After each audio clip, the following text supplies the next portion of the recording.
మీరు చంపవలసిన కార్యం ఏదైనా పోనీలే అని వదిలేస్తే అది వదలదు మిమ్మల్ని. ఒక పాతకాలపు స్టోరీ మీకు చెప్తాను. కథ మాత్రమే, ఊరికే మనకు నేర్పడం కోసం పెద్దలు అట్లా చెప్తారు. భయంకరమైన గాలి దుమ్ము వస్తుందంట. ఓ మర్రి విత్తనం గాలికి అలా ఎగురుతోందంట. ఎగిరి ఎగిరి ఎగిరి ఇసిరి కొడితే పోయి తాటి చెట్టు మొవలో పడిందంట. ఏయ్ ఓడవరాడు పో బయటికే అనిందంటే తాటి చెట్టు. అన్నా, నువ్వు ఆకాశానికి సగం ఉన్నావు, నేను ఇంత గింజనే. గాలి దుమ్ముకి కొట్టుకుపోయి దిక్కు లేక నీ పంచన చేరాను. నీలాంటి పెద్దోడు కాబట్టి నాకు ఎవరన్నా ఆశ్రయం ఇస్తారా అంటే ఆడు బాగా ఫీల్ అయ్యి ఓకే ఉండు ఈ ఒక్క నైట్కి రేపు వెళ్ళిపోవాలన్నాడు. అన్న గాలి దుమ్ము తగ్గిపోతే వెళ్ళిపోతాను బాబా, భయం వేసేస్తుందన్న. తెల్లారు అలాగ ఉన్నాడు. ఏంటి వెళ్ళి సెటిల్ అవుతున్నావు ఎలా అన్న? గాలి దుమ్ముకి కొట్టబడి శరీరవంతం నొప్పులు అన్న. ఈ ఒక్కరోజుకుంటానన్న, రేపు వెళ్ళిపోతానన్న. నేను ఎంత అన్న బాబు నీ ముందు అన్ని పొగిడేస్తుంటాడు వీడు. సర్లే రేపు వెళ్ళిపో. 3 రోజులకి చిన్న మొలక వచ్చిందంట. మెల్లిగా నేను ఎంత బతికని చిన్న మొలకే కదన్నా, వెళ్ళిపోతానులే అన్న బాబు, పచ్చి బాలింత దేహం ఏమనకన్నా. సర్లే, that is very sensitive point. Okay ఉన్నాడు. కొంతకాలానికి నాలంటాడు అమ్మాయికి దూరం వెళ్తుంటే ఒరే ఇక్కడ తాడి చెట్టు ఉండాలి ఎదురా కనబట్టం లేదు, మొత్తం మర్రి చెట్టు ఓళ్ళేసేసింది. ఇప్పుడు ఏం చేయగలం? ఓపి చేసుకొని ఊరందరం కలిసి ఆ తాడి చెట్టుకి మర్రి చెట్టుకి పెళ్లి చేయగలం, అంతకని ఏం చేస్తాం? సెటిల్ అయిపోయింది అది. ఫస్ట్ వచ్చినప్పుడు చిన్న విత్తనం, నేను ఎంత అన్నా ప్లీజ్ అన్నా, చిన్న ఆశ, చిన్న బలహీనత, చిన్న శరీర కార్యం, చిన్న పాపమే. Will you please allow me? Thank you so much. Very kind of you, no? It's okay. You can stay for 2 more days. On the 4th day, you must leave. For sure. ఆ తర్వాత little more days, 1 more week. ఆ తర్వాత అసలు ఇది కనబడతలేదు, మొత్తం మర్రి చెట్టు.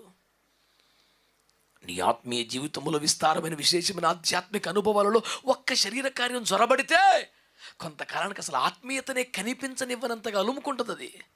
అందుకని దావీదు అంటాడు, దురభిమాన పాపములను ఏలనీయకము. పాపం జ్వరపడితే అది ఏలుబడి చేస్తుందట మెల్లిగా, పెత్తనం దాందే. అందుకని ఒక పెద్ద ఆయన ఇంగ్లీష్లో ఇలా చెప్పారు, పాపం మనలోకి వచ్చినప్పుడు కెన్ యూ ట్రై మీ అంటుందంట, వచ్చిన తర్వాత కెన్ యూ ఓవర్కమ్ మీ అంటుందంట. వాయిస్ మ్యాచ్ చేస్తుంది. నన్ను ఒకసారి అనుమతించకూడదా అనుతుందంట. అనుమతించాక నన్ను ఎలగొట్టగలవా చూడు అంటుందంట. దాని లక్షణం అదే. కనుక చిన్న ప్రాబ్లం, చిన్న ఆశే కదా, చిన్న ఫ్రెండ్షిప్పే కదా, చిన్న కనెక్షనే కదా, చైల్డ్హుడ్ ఫ్రెండ్ కదా, కాలేజీ సర్కిల్ కదా, మన్ను మశానం దరిద్రం కదా, తీతలు పడే. ఆత్మ సంబంధమైంది కాకపోతే ప్రమాదమే. ఆత్మ సంబంధం దానికి శరీర సంబంధానికి సెట్ అవ్వదు. అందుకనే మనం గత 15 సంవత్సరాలుగా ప్రపంచమంతా ప్రబోధిస్తున్న ఒక సిద్ధాంతం ఏంటంటే మనుషులు అందరితో సమాధానంగా ఉండాలి, పరిశుద్ధులతో మాత్రమే సహవాసం చేయాలి. ఈ సిద్ధాంతాలు ఎక్కడ తేడా వచ్చిన పోతా ప్రపంచంలో దేవుడు నాకు అవకాశం ఇచ్చిన ప్రతి చోట ఈ మాట నేర్పుతున్నాను దేవుని పిల్లలకి, మనుషులు అందరితో సమాధానంగా ఉండాలి, పరిశుద్ధులతో మాత్రమే సహవాసం కలిగి ఉండాలి. అందరినీ ప్రేమించు, అందరినీ గౌరవించు, అందరికి సహకరించు. సహవాసం మాత్రం ఓన్లీ పరిశుద్ధులతో చేయాలి.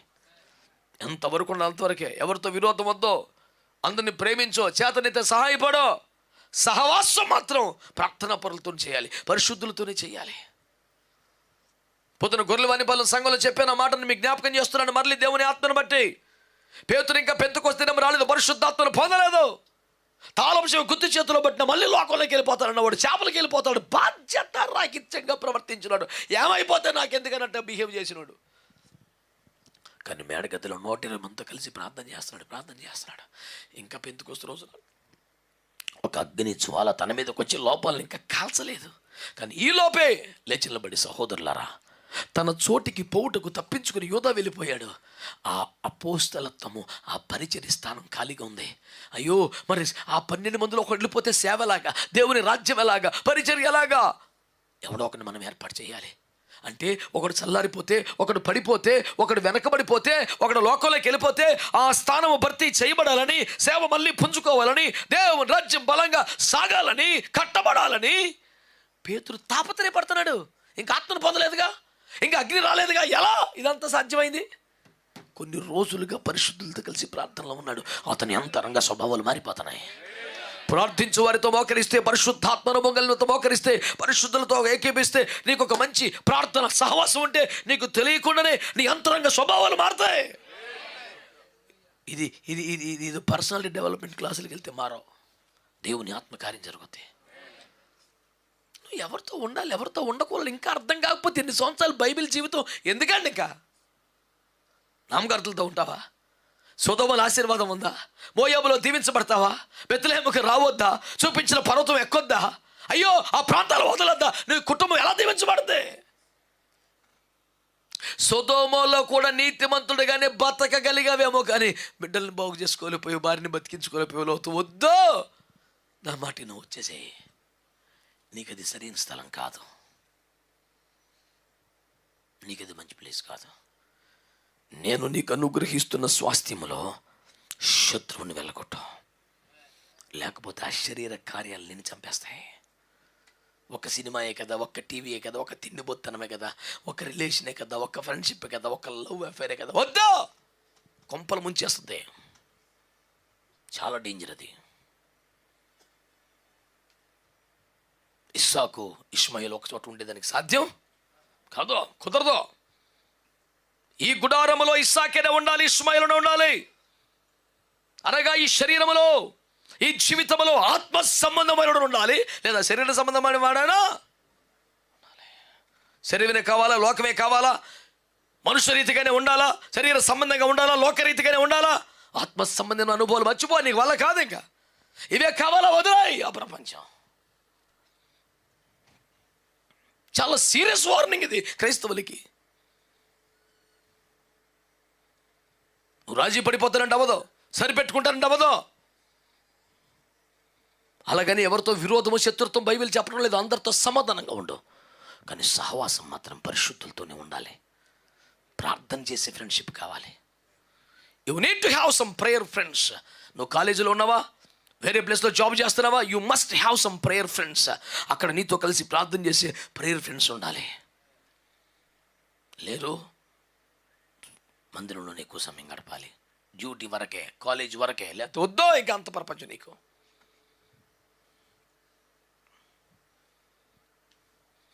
మన పిల్లలు ఆయా దేశాలకి, ఆయా రాష్ట్రాలకి, ఆయా కాలేజీలకి చదువుకుంటాకి వెళ్తే మనం అడిగేది, రాయ్ ఏమన్నా ప్రార్థన చేసుకోవడం దొరికారా? డబ్బులు వాళ్ళు దొరికారా? కొంచెం కార్డు తీసుకొని మెయింటైన్ చేసి ఉన్నాడు. నీకు ఏమన్నా ఇప్పుడు స్విగ్గీలో రప్పించున్నాడా? ఈ ప్యాంట దరిద్రం అంత ఎందుకు? తిన్నా ఒకటే, తిననందున ఎక్కువ లేదు, తిననందున తక్కువ లేదు. లైఫ్ ఎలాగైనా గడిచిపోతే పెద్ద ప్రపంచమే చచ్చిపోయింది. ఇప్పుడేమి 50 వచ్చిన రోజులు బతికాం, 20 రోజులు వచ్చినప్పుడు కూడా బతికాం, పెద్ద ఏం చచ్చిపోం ఇప్పుడేమి. మొన్న ఒక మేధావి చెప్పాడు, మొన్న కూడా ప్రసంగంలో చెప్పాను, 10 బెడ్రూమ్లు ఇల్లు కొనుక్కున్న ఒక బెడ్ మీద కదా పడుకుంటాం అన్నాడు. బేబచ్చని తత్తున్న బొర్తేసాడు, ఏడు చెప్పాడు, ఏడు అనిపించింది.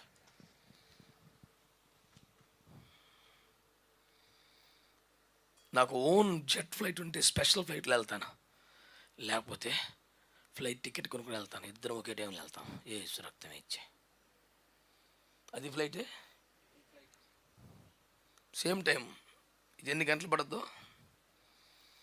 కాకపోతే అందులో సోలోకి ఒక్కడే వెళ్ళొచ్చు, ఇందులో అందరితో కలిసి వెళ్ళాలి. There is no greater meaning for the rich life, I think. ఐశ్వర్యవంతమైన, సుఖ సంబంధమైన, విలాసవంతమైన జీవితంలో పెద్ద అర్థమేమి లేదండి. ఈ డబ్బు లేక అసూతలా ఏడుతాడంటే నీకు డబ్బుండి నువ్వు ట్రై చేసి చూడు. 2 విమానంలో టికెట్ కొనుక్కొని మధ్యలో గాల్లో మారిపోని కుదురుతుందా? దేనికైనా లిమిట్ ఉంది కదా. We cannot do that.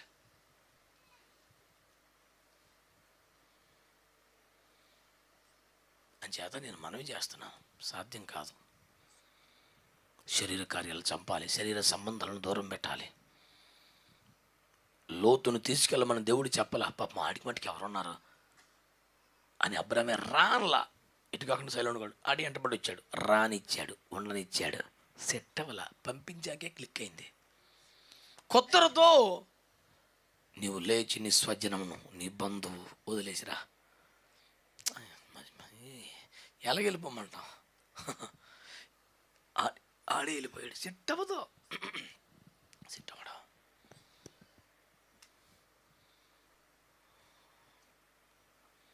ఈ రోజున దేవుని వాక్యం ద్వారా మీకు మనవి చేస్తున్నాను, శరీర సంబంధమైన కార్యాలు సెట్ అవుతాం.